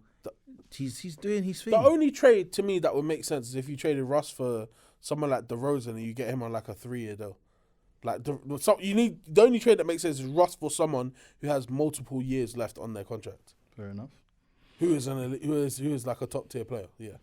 I just believe, like, I don't want to go too much into the Lakers and trades. I just think, like you said, there's players like Beverly, none. Like, why? You don't do nothing. Literally, you contribute 0 to this Man. Like team. Kendrick will have one decent game No, and he then go won't. missing for 5, 6, He's 7 averaging games. 8 points, bro. He's been awful. That's a lot for him recently. That's awful. Like, Pat Bev's a podcaster now. literally, like, he does nothing. He's regressed on He defense. don't even defend no more. He doesn't defend. It's nothing. And you're trying to trade Russ first. Don't violate. Don't violate, bro. Like, Other people involved in trades. Apparently, the Clippers have discussed John Wall in Yeah, I don't potential understand deals for front court depth. We don't need. When I read that, I lost my head because I was like, we do not need front court depth. Like, we need a center. Yes, we don't need front court depth. Like, I don't want to see another forward sign for the Clippers again. One thing I will say, I still don't understand why John Wall's not starting for us because Reggie's turned even more into a 2-guard than he ever has been before. Yeah. And the guy only cares about scoring, which is fine. I respect that. That's what you've been doing. But we don't give away John Wall. Like, we do not give away John Wall. He's on like a vet minimum, bro, for like 2 years. Why would you not keep that? Like, it doesn't make sense to me. You can trade. And how many times have you not been screaming, we need a point guard? You've got your point guard. And we don't start him as well. It makes no sense. I saw Terrence Mann the other day had a really, really good game. He had, I think he had like 31 or 34 or something like that. Yeah, he scored. And he's slightly been paying the point for us as well. I don't want to get too much into the Clippers and I'll start getting pissed off. You said was any other? I think there's a couple teams that are, like, we're talking almost blow it up rumors. Obviously, the Toronto Raptors, we're hearing a lot about. Blow that up, everywhere, man. everyone there. That should have been blown Not up when apart from Kawhi Scotty left. Barnes, Apart from Scotty's OG, Siakam, Van Fleet, everyone really. I would. They don't work, man. Like, Van Fleet as well. I don't know why he didn't sign that. Obviously, I think he got to the end of the year to sign that extension. I mean, from the last I heard is Toronto. Yeah, last I heard signed he's that gonna. because him testing free agency. He's not free agency. No, but I'm saying if he can be a free agent, if he goes him into go and testing it. Van Fleet is the kind of guy that I said I wanted him on the Clippers when he was a free agent like a couple of years ago, but I think there's a lot of teams he could go to that he would title contenders specifically he could go to and like be a real contender. I think the problem with Toronto is that they did not go out and get an actual center. They started playing Siakam at the 5, where he's not a 5, so he's getting dominated by every other big man who's actually a big man. Not even a big man. Anyone who's 6'10" and above. Like Siakam's not a physical player like that. And I just feel like you haven't put your guys in the best position to win. I think you drafting Scotty should have been, you know what, maybe we should, you know, try and redo it through the draft because there's clear like an imbalance here. Some guys want to be on title contenders. The other guys are like still need development and stuff like that. It doesn't make sense, innit? You know, the 100% that's the team that needs to blow up. Yeah. Chicago are borderline like there now, I think, in my head. I heard that apparently Levine and DeRozan both waived their no trade clauses. Yeah. I don't know if that's true, but that's what Bleacher Report said. Yeah, that was the rumours that came out. That's a big deal, though. That means they don't want to be there anymore. And they don't care where they go. Man, I say they'll go Utah. Which is crazy. No, that's what they're saying, though. To waive your no trade clause means you'll go anywhere of the 29 other teams in the league, you'll go there. I'd rather be there than here. Which is mental. Mad. And obviously the last one's the Pacers, bro. Like, they're winning. They say blow it up.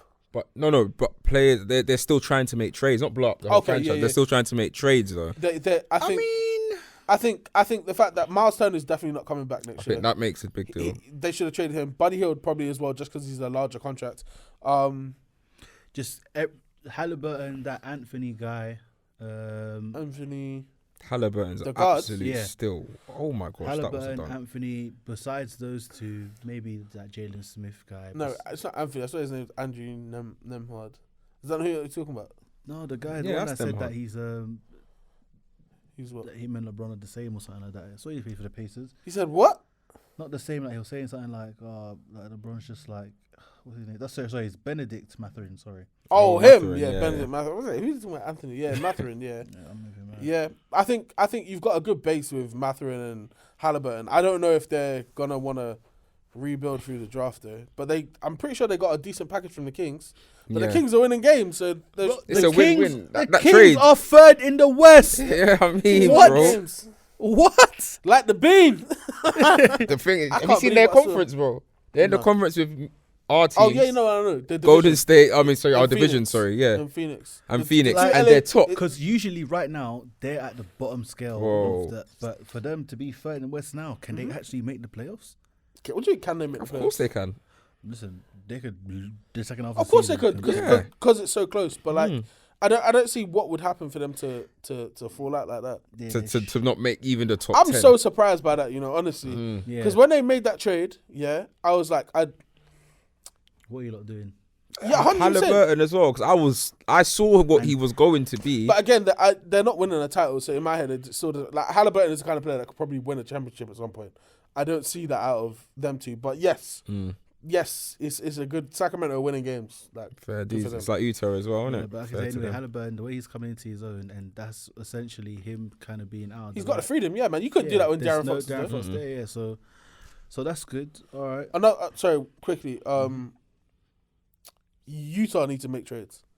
Yeah, they do. Utah needs to make trades. Jordan Clarkson cannot be there anymore because he keeps trying to square up with people and not fighting. Bro, I don't understand why he squares up the way he does though. Like, it's so funny, bro. He squares up like in those films like a West Coast look like he's proper, like he's a Crip. He squares up like he's a Crip, if we're being honest, man. Because he's got the headband as well, I'm like, oh, he's got the bandana and shit. Like, he looks like he's on it, bro. But like, someone said as well, like, you've had 4 square-ups and you haven't fought one person.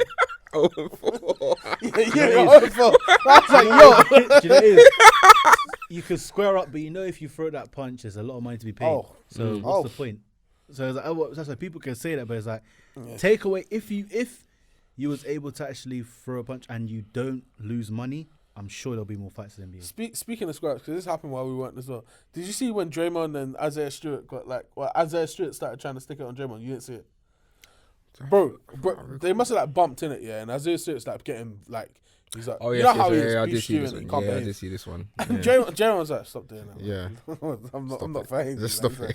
Like, but bro, this guy's only ever looking to fight. The thing is, he's playing well because Isaiah Stewart's playing well as well. It's hard to say this here, but I want the Pistons to let him go because he's pissing me off. I don't understand why every game has to turn into a fight now.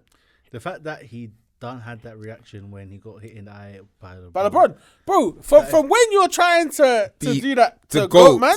Nah. Bearing in mind, when you're in the NBA circle, he's the echelon of all and you're still trying to move like that. The video I'm sure LeBron could say, listen, Detroit, get him out of the league, otherwise you lot. The funniest part of the funniest part of that situation, was LeBron was talking to the refs, and Isaiah Stewart's out there trying to run through about 12 guys to get to him. LeBron's like, look at this nigga, look at this nigga. Look at this, like, oh my God. It's crazy, like, come on, man, this is embarrassing. No. Oh, NBA cracks me up, man. All right, yeah. One interesting thing that I saw as well is Draymond said he thinks and hopes he will be a Hall of Famer in the. Let me read. Did you not see the tweet? Yeah. I saw it. I'm in my favorites. It was just what he said. He said he doesn't think that. He said to casuals they won't get it, but to guys who know about the sport, he thinks he'll have a chance of getting in the Hall of Fame. Yeah. It won't be the normal route, but those who know the game. I mean, I can understand a bit where he's coming from. Understand? He's a Hall of Famer. Like, so yeah. Do you think is Draymond Green a Hall of Famer? 4-time NBA champion and Defensive Player of the Year. You're asking me if that's a Hall of Famer? I'm just. The question. You'd like to. I mean, I don't know what these people class Hall of Fame anymore. Because what? To me, he is, but I don't know what. There are niggas in the Hall of Fame who have no championships, no MVPs, no Defensive Player of the Years. Yes, Draymond does not have all NBA, however much. He might even have one of them, to be honest, because there's at least 1 year who's probably would have got 13 or something. But there's no way in hell you're telling me that guy does not make the Hall of Fame. I believe he does, but like you said, I'm trying to play devil's advocate as to why people will say he isn't. I don't know. Maybe it's his stats. 100%. The only people that will say he doesn't deserve to be in the Hall of Fame are people who look at the stats and say, "Oh, this guy averaged 5 points in a season." But everyone knows that's not what he's there to do, bro. That's a Hall of Fame player. I'd be sure if Draymond don't make it, they need to reassess what's going on. And you have to also look at what made the dynasties, like what the role Dennis Rodman played on the Bulls was who's also in the Hall of Fame. That's what I mean. He didn't have the greatest stats, but obviously I know he led the league in great rebounds. But in terms of like offensive stats, it's similar probably to what Draymond did, and it's obviously it was the glue the team needed. Yeah.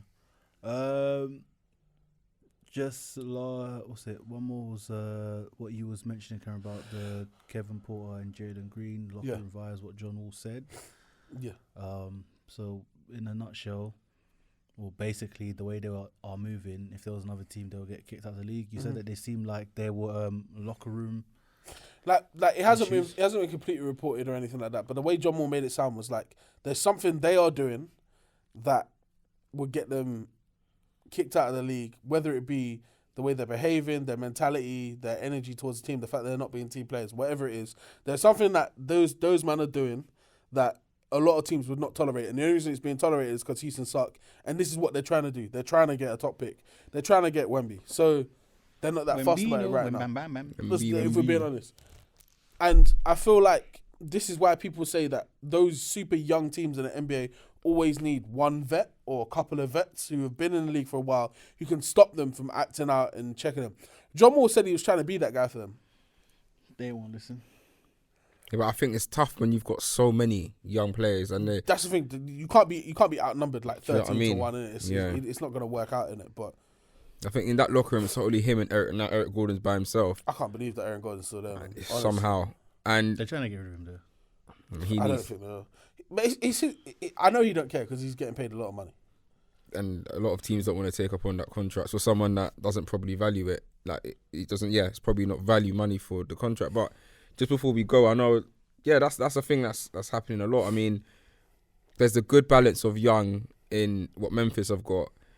Obviously, we talked about it in the pod about the energy that they bring, but at least they're winning games of basketball. It's at the top end. Yeah, and we're talking about a team that go from a top regular season team to a championship winning team. The Houston Rockets we're talking about the worst team in the NBA. And have they got the worst record? They're on a Wemby thing, man. It's them. They might, Detroit, know. I think Detroit might have the worst record. Them or Detroit. Rockets are 10-35. I think it is, Detroit are 12-35. Yeah, they are. They're the worst. That's what I mean, and it's like, damn, that's bad, man. 10 wins. Detroit don't even have their best player as well. That's disgusting for him. 10 wins. Great tanking, but disgusting. Boy. We'll see what the Rockets do. Hopefully they get a high pick, because the thing is they actually have to get. Don't even want Wemby to go there, He's man. still not 0-10 in the last 10 That's what I mean, bro. 0-10 in their last 10 games. I don't even want him to go there, man. Allow me, bro. Like, nah. It's crazy, but they actually have to get Wemby, because, like, I would not want Scoot to go there, because it would just make no sense. Because I'll just be adding another guard problem. So Wemby makes the most sense to have Wemby, Jabari Smith, Kevin Porter, Jalen Green, and then whoever else it kind of flows inside there. But yeah, Rockets have to get a good big man in this draft for the tankathon efforts that they're putting in.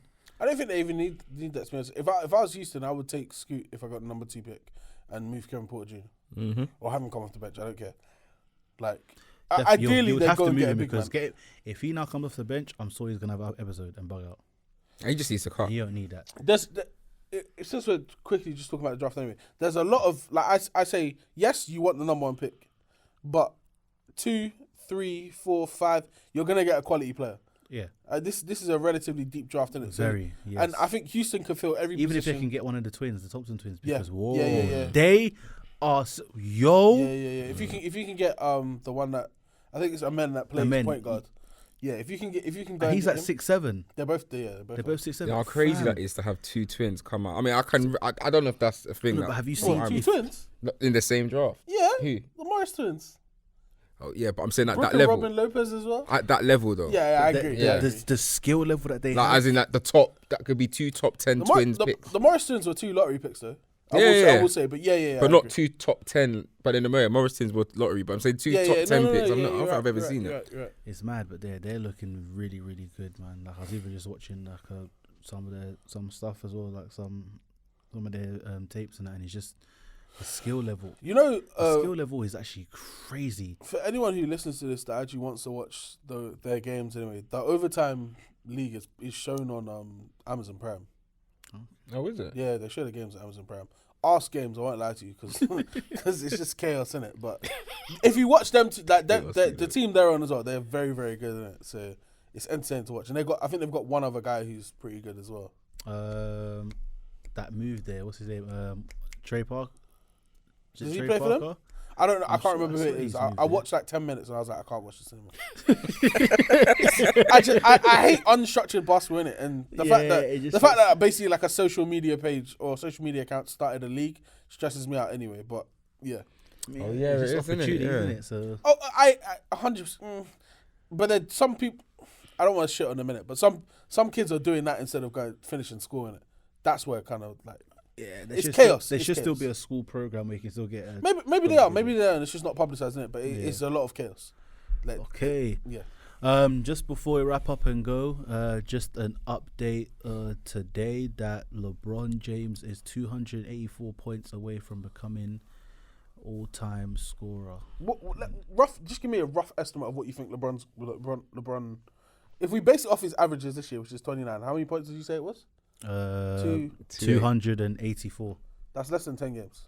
If he's averaging 29, That's a good point. In 10 games time, he would have passed it. If he keeps his averages. Do you think LeBron will finish on 40,000 points? Yeah. Yeah. Yeah, easily. That would be so nice. 40,000 points. Just He'll be well over that as well too. Yeah. If we're being honest, because the Kareem's record's 38 something, right? yeah. LeBron's gonna pass that now. Let's say and he's still LeBron. got- Let's say LeBron plays 60 games for every season for the next 3 years. Let's say 50 even, just to. That's all right. 50 for the next 2 years. Yeah, that's 50 points. He's not going to average less than 20 points. Yeah, 20 points. 50. That's 1,000 points there. That's two more 1,000 points. So if he got the record this year, didn't score again, he would get 40,000 points just by averaging 20 points over 50 games for 2 seasons. And he's gonna get the record. We know he's going to do more. He's gonna get the record, and on top of that, by the end of the season, he's probably gonna be close to 39. What I'm looking at LeBron really doing, to be honest, yeah, is once he gets his scoring record, he's going after. He's not going to get the assist record, but if he can get himself into like top 4, top 3, top 4. Because what is he now? Because isn't he soon going to He's definitely pass top 10. Steve Nash? I swear. I saw it. LeBron Isn't he? James. Listen. NBA all-time assist leaders. All right, we've got John Stockton at 15,000. Mm-hmm. Hang on, I'm just getting the official thing. Yeah, John Stockton at 15,000. Then Jason Kidd. Wait, it's not telling me how many assists it is. Okay, yeah. Jason Kidd at 12,000. Chris Paul at 11,000. Steve Nash at 10,335. Mark Jackson at 10,334. LeBron's going to pass both of them too by the end of the season, by the way. LeBron James, 10,291. So by the end of this year, if we're being honest, I think LeBron will be top 4 in assists. Damn. Number 1 in points scored. Rebounds, obviously, will probably be quite a while away. I think it's incredible because there's no guy on this list that is on the scoring 10, list. yeah. And I don't think there's going to be a guy on the scoring list that's on the assist list in the top 10, let alone the top 4 or 5. That is disgusting. Russ is going to be top 10 all-time assists by the end of the season as well, by the way. Yeah. He's only behind Gary Payton right now. Yeah, he'll make it. This is crazy, man. By the way, LeBron's scheduled to pass it either on the 5th of February at home to the Pelicans, or the 8th of February away to the Thunder. Yeah. So it'll be nice to be at home because remember he's under schedule. He wants his family there. He's saying day off. So Listen, what is going to happen is he's going to try and do it for the before Pelicans. that home game. He's going to make sure that he just needs like 15 points. If I was a betting man, I would put money on LeBron James to have 50 points in the next 2 weeks. In one of the games. I don't know if that's a line that you can even do, but I'm certain he's going to. Because I think he's going to have one more berserk game just to get himself for that home game. Because we know what LeBron is. I think he'll get a lot of 30-plus point games. Yeah. And then he'll have another 45 to 50. Listen, we know what LeBron is. LeBron did the decision. You know, he's a bit of a showman. He likes to make a presentation of things. If he can pass this record in Staples, I'm pretty sure he'll do it. He'll do it. In crypto. Everyone still calls it Staples, but in crypto, I'm pretty sure he'll do it. So we'll see. But I'm just saying, there's no way you're telling me that the guy who's number 1 all time in scoring and number 4 in assists is not the greatest basketball player of all time. Yeah, it's just hard to argue. I mean, again, if you believe otherwise, if you believe a certain Michael Jordan is better than, come on the pod, we can have this discussion. The only 2 common things or 3 things that I hear about that is 6 rings and dominated his era, and he has that. He did what? Dominated his era of basketball, as in he dominated, obviously, when he in his reign. And so he has Mike that killer instinct. So Mike has the most rings of all time, yeah? No, that's not. I'm saying those are when they compared it to. That's what I'm saying. But I'm like, okay, cool. I know you're gonna say for rings, but you're saying LeBron doesn't have that. Especially when people say he doesn't have that dog in him, that kill instinct, that scoring mentality. Sorry, but someone who's about to be the number one all-time scorer doesn't have a dog or killer mentality, and top 4 in assists leader. He'll finish above top 4, but this season, by the end of the season, he'll be top 4. So you can even go into playoff stats for LeBron. Everything he leads. Is Chris Paul's at 3 with 11K, right? Yeah, he won't pass Chris Paul just because he's still playing, I imagine. But yeah, Chris Paul has 11,194. LeBron has 10,291. Boy, he's looking mad, but LeBron doing amazing things is going to be great. I definitely want to watch that game. So those games. Yeah, I'll be up. I mean, I need to be up. That one I need to watch live. Man. Is that a Thursday? 100%. I don't care what day I'm there. No, but that might be like a TNT game. Like they might make a really big deal about it if he's close. But yeah, other than that, we go wrap the pod up, and that's that. Thank you for tuning in with us. It's a Sunday, boys. Lovely. Make sure you follow, like, comment, subscribe, do all of that. Follow us on all socials. Take It to Rim Podcast on YouTube, TikTok, and Instagram. At Take It to the Pod on Twitter. All our socials are connected to the IG page and the Twitter. So yeah, keep rocking with us, keep following and supporting, and yeah, man, fling more questions our way, more scenarios, more scenes, comparisons, all of that, and let's make this year a great year for this podcast. Let's go, baby. Yeah, Jules. Over and out, baby. Over and out.